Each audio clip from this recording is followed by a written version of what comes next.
Who is your sponsor? A lot of us are watching the Olympics right now, and we see these world class athletes that have trained for many years to make their mark on the world stage. And they are sponsored by different companies. They're given money to train, they're giving media coverage, but most of all, they're given support to be successful.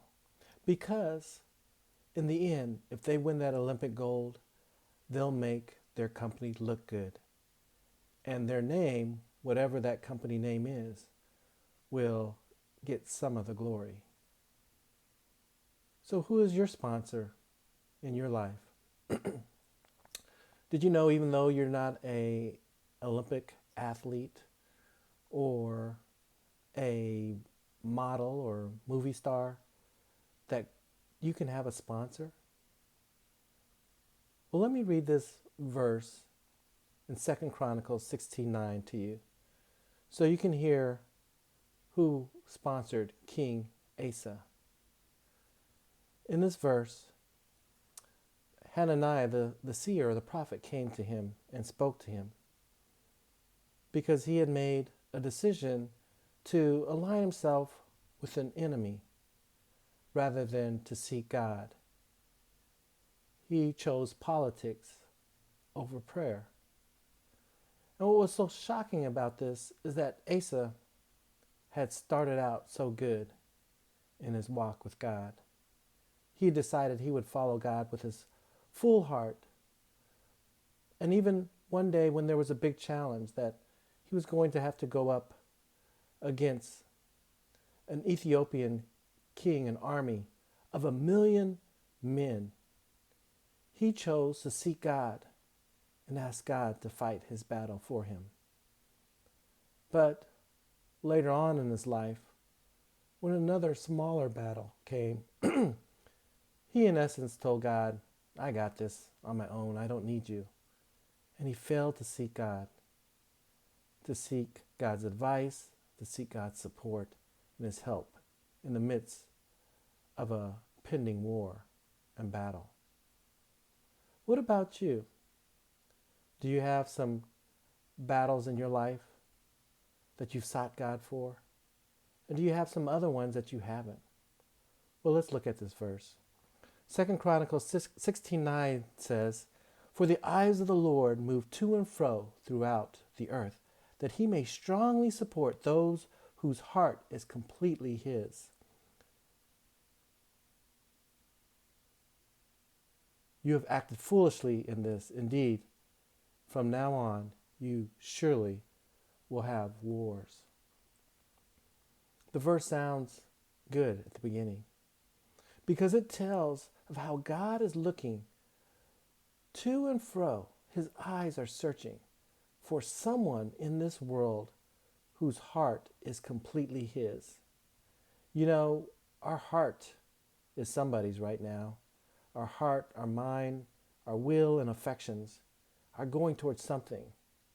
And we can say what we think or who we think that person is.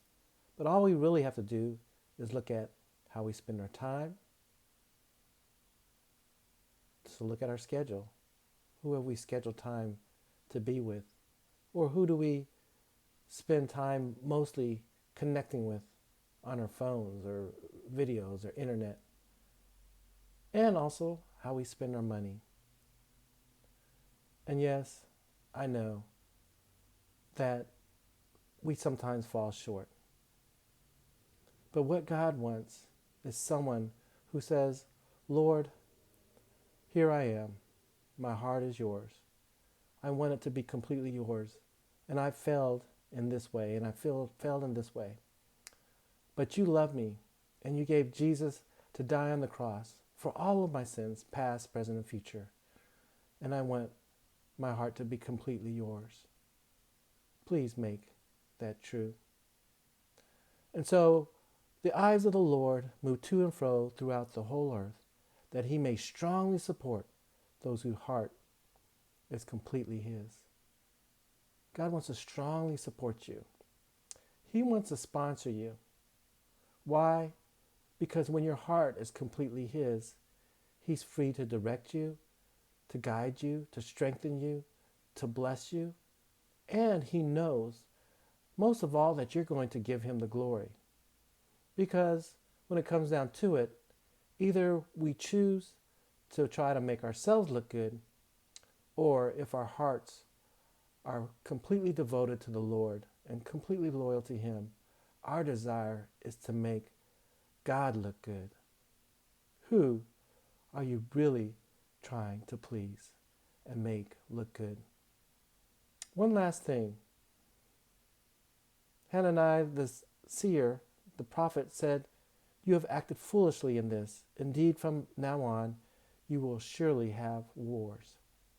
You know, Asa's good start did not guarantee a good finish.